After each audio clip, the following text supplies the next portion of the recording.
माननीय सभापति महोदय, मार्ग संख्या 32 और 26 में बोलने का मौका दिया, उसके लिए बहुत बहुत धन्यवाद। मेरी विधानसभा क्षेत्र में 3 बाल विकास परियोजनाएं आती हैं, जिसमें रायपुर, साड़ा, स्वाणा तीनों परियोजनाएं मिलाकर विधानसभा क्षेत्र में कुल 453 आंगनवाड़ी केंद्र है, जिसमें सरकार ने इसी वर्ष 44 मिनी केंद्रों को पूर्ण केंद्रों में क्रमोन्नत किया है। मिनी केंद्रों को पूर्ण करने में क्रमोन्नत करने पर कार्यकर्ता एवं ग्रामीण में हर्ष का माहौल है। इसके लिए राज्य सरकार को बहुत बहुत धन्यवाद, क्योंकि मिनी केंद्रों पर पहले एक मानदेय कार्यकर्ता थी, अब 2 होगी, यानी महिलाओं को रोजगार मिलेगा। इसके लिए राज्य सरकार एवं मंत्री महोदय का बहुत बहुत आभार। लेकिन मैं राज्य सरकार का ध्यान आंगनवाड़ी केंद्र पर होने वाली समस्याओं की ओर ध्यान आकर्षित करना चाहूँगा कि वर्तमान में राज्य सरकार द्वारा जो कार्यकर्ता सहायिका के रिक्त पदों को भरने हेतु कुंवारी लड़कियों को फार्म भरने की पात्रता दी है, श्रीमान, ये न्याय संगत नहीं है, क्योंकि इसकी योग्यता 12वीं क्लास पास है और 12वीं के बाद लड़कियों का विवाह अन्यत्र होने से आंगनवाड़ी केंद्र पर पद रिक्त हो जाएगा। पुनः चयन प्रक्रिया में समय एवं धन दोनों लगता है। श्रीमान, इस पर पुनः विचार करना फरमावें, क्योंकि इससे आंगनवाड़ी का उद्देश्य एवं सेवाएं बार बार बाधित होगी। मेरे विधानसभा के अंतर्गत जो तीनों परियोजनाएं बाल विकास परियोजनाएं अधिकारी का पद रिक्त हैं एवं अधिकांश महिला पर्यवेक्षक के लगभग 50% रिक्त पद है। अगर मूल मॉनिटरिंग के पद रिक्त रहते हैं तो आंगनवाड़ी केंद्र सुचारू रूप से चलना संभव नहीं है, क्योंकि एक कहावत है कि भय बिना प्रीत नहीं। अतः श्रीमान मंत्री महोदय से निवेदन है कि रिक्त पदों को भरा जाए। श्रीमान, रिक्त पदों को भरने हेतु मेरा व्यक्तिगत सुझाव है कि 10 वर्ष अनुभव वाले कार्यकर्ता परीक्षा के बाद महिला पर्यवेक्षक पद हेतु पात्र हो जाती हैं। ये भर्तियां निरंतर आयोजित करवाई जाएं, जिससे महिला पर्यवेक्षक के लिए पद की रिक्तियों में कमी आएगी।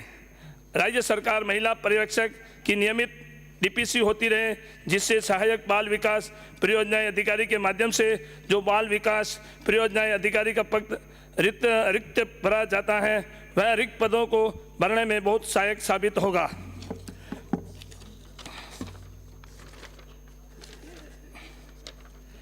श्रीमान, आंगनवाड़ी केंद्रों को निजी स्कूलों में संचालित प्ले ग्रुप की तरह विकसित किया जाए, ताकि बच्चों का रुझान बढ़े। इसके लिए आंगनवाड़ी केंद्रों पर मूलभूत सुविधाओं के साथ केंद्र की 4 दीवारी एवं बच्चों के खेल के लिए सामग्री उपलब्ध कराई जाए। आंगनवाड़ी केंद्र पर आंगनवाड़ी कार्यकर्ता के लिए टेबल, कुर्सी, अलमारी उपलब्ध कराई जाए। इंदिरा गांधी मातृत्व सहयोग योजना, जिसका समस्त कार्य ऑनलाइन किया जाता है एवं इस योजना में द्वितीय प्रसव में लड़का लड़की होता है, उसको राज्य सरकार द्वारा 6,000 रुपये 3 किस्तों में दिए जाते हैं। योजना का 90% डाटा PCTS पोर्टल चिकित्सा विभाग से प्राप्त होता है और इसको पूर्ण करने की 100% जिम्मेदारी महिला एवं बाल विकास विभाग की महिला पर्यवेक्षक को दे रखी है, जो न्याय संगत नहीं है। यह पूरा कार्य चिकित्सा विभाग से करवाया जाना चाहिए। उड़ान योजना महिला अधिकारिता विभाग के माध्यम से संचालित है, लेकिन इसका समस्त कार्य बाल विकास परियोजना अधिकारी के माध्यम से कराया जाता है, जो न्याय संगत नहीं है। यह योजना चिकित्सा विभाग को दी जाए, क्योंकि आशा अब चिकित्सा विभाग में कार्यरत है। विभाग में विभिन्न योजनाओं में, जैसे इंदिरा गांधी मातृत्व सहयोग योजना, प्रधानमंत्री मातृ वंदन योजना, उड़ान योजना आदि के लिए सरकार ने एक कंप्यूटर ऑपरेटर की व्यवस्था की थी, लेकिन वर्तमान में किसी भी कार्यालय में ऑपरेटर के पद नहीं हैं, जिससे योजनाओं के संचालन में योगदान उत्पन्न हो रहा है। यह समस्त कार्य महिला पर्यवेक्षक आंगनवाड़ी कार्यकर्ताओं से करवाया जा रहा है। अतः कार्य को सुचारू एवं गतिशील बनाने के लिए ऑपरेटर लगाना अति आवश्यक है। आंगनवाड़ी कार्यकर्ता की समस्या महोदय में इस विभाग की नींव की ईंट एवं प्रथम कड़ी आंगनवाड़ी कार्यकर्ता की निम्न समस्या का समाधान अति आवश्यक है। अगर निम्न समस्याओं का समाधान होता है तो प्रदेश की हजारों आंगनवाड़ी कार्यकर्ताएं आपको दुआ देगी। आंगनवाड़ी केंद्रों के भवन की मरम्मत अति आवश्यक है। इसमें से कई आंगनवाड़ी भवन पुराने हैं, जिसमें छत, फर्श और दरवाजे, खिड़कियां की मरम्मत बहुत ज़रूरी है, क्योंकि इनके खराब होने से आंगनवाड़ी कार्यकर्ता की साफ सफाई नहीं रख पाती हैं एवं केंद्रों पर अभिभावक बच्चे नहीं भेजते हैं। छत भवन मरम्मत पर सर्वाधिक ध्यान देने की आवश्यकता है। आंगनवाड़ी कार्यकर्ता द्वारा बार बार अवगत कराया जाता है कि वर्तमान में जो पोषाहार आपूर्ति किया जा रहा है वह गुणवत्तापूर्वक नहीं होने से बच्चे की उपस्थिति कम रहती है। पोषाहार बदला जाए। महोदय, विगत वर्षों से आंगनवाड़ी मानदेय कर्मियों का मानदेय 2 किस्त में जमा होता है। राज्य सरकार एवं केंद्र सरकार जिससे समय पर मानदेय नहीं मिल पाता, अतः भुगतान व्यवस्था अलग अलग नहीं होकर एक मुश्त मानदेय भुगतान किया जावे।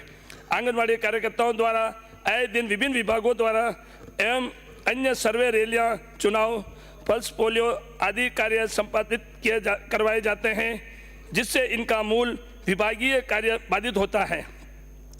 महिला सुरक्षा सलाह केंद्र के लिए अलग से भवन कमरा बनाए जाएं। महिला अधिकारिता विभाग में प्रचेताओं के अधिकांश पद रिक्त हैं, जिससे इनका चार्ज महिला एवं बाल विकास विभाग की महिला पर्यवेक्षक को दिया जाता है, जिससे आंगनबाड़ी कार्य का पर्यवेक्षण एवं कार्य बाधित होता है। अतः महिला अधिकारिता विभाग में प्रचेताओं के सभी रिक्त पद भरे जाएं। मंत्री महोदय, यहाँ में आपका 100% बाल विकास परियोजना अधिकारी के पद भरने का ऐसा फार्मूला बताना चाहता हूँ जो पूर्ण रूप से न्याय संगत है एवं जिससे राज्य सरकार पर किसी प्रकार का वित्तीय भार नहीं पड़ेगा एवं प्रतिशत अधिकारी मिलेंगे। आपके विभाग में सरकार बनने के बाद मंत्रालय वर्ग में निरंतर डीपीसी के माध्यम से कई मंत्रालय कर्मचारी पदोन्नत हुए हैं, जिससे विभागीय मंत्रालय कर्मचारियों में हर्ष है। इसके लिए माननीय मंत्री महोदय को निवेदन है कि आपका बहुत बहुत आभार, बहुत बहुत धन्यवाद कि इन पदोन्नतियों से कई मंत्रालय कर्मचारी अतिरिक्त प्रशासनिक अधिकारी एवं संस्थापन अधिकारी बने हैं जो राज प्रतित हैं। एक मिनट से मान्य शीघ्र पूर्ण करें। एक मिनट से माननीय सभापति महोदय, मेरी साहड़ा विधानसभा क्षेत्र में खेलों की दृष्टि से पिछड़ापन है। मेरे विधानसभा साहड़ा में प्रत्येक ग्राम पंचायत में खेल मैदान बनवाने की आवश्यकता है। मेरी विधानसभा में गंगापुर, रायपुर में बड़े स्टेडियम बनाने की आवश्यकता है। प्रदेश के ग्रामीण के बालिकाओं को विभिन्न खेलों के प्रति प्रोत्साहन हेतु उपकरण व किट्स उपलब्ध करवाने की आवश्यकता है। मेरे गंगापुर में सिंथेटिक ट्रैक बनवाने की आवश्यकता है तथा प्रत्येक उपखंड मुख्यालय पर खेल एकेडमी बनाने की आवश्यकता है। विधानसभा क्षेत्र साहड़ा में खिलाड़ियों को ट्रेनिंग देने के लिए प्रशिक्षण ट्रेनर की आवश्यकता है, जिससे खिलाड़ी राज्य और राष्ट्रीय स्तर पर जाकर साहड़ा विधानसभा क्षेत्र का नाम रोशन करें। मेरे रायपुर में इंडोर स्टेडियम निर्माण बनाने की आवश्यकता है। आपने मेरे को बोलने का मौका दिया। माननीय सभापति महोदय, बहुत बहुत धन्यवाद, बहुत बहुत धन्यवाद। जय जय श्री राम, गौ माता की जय।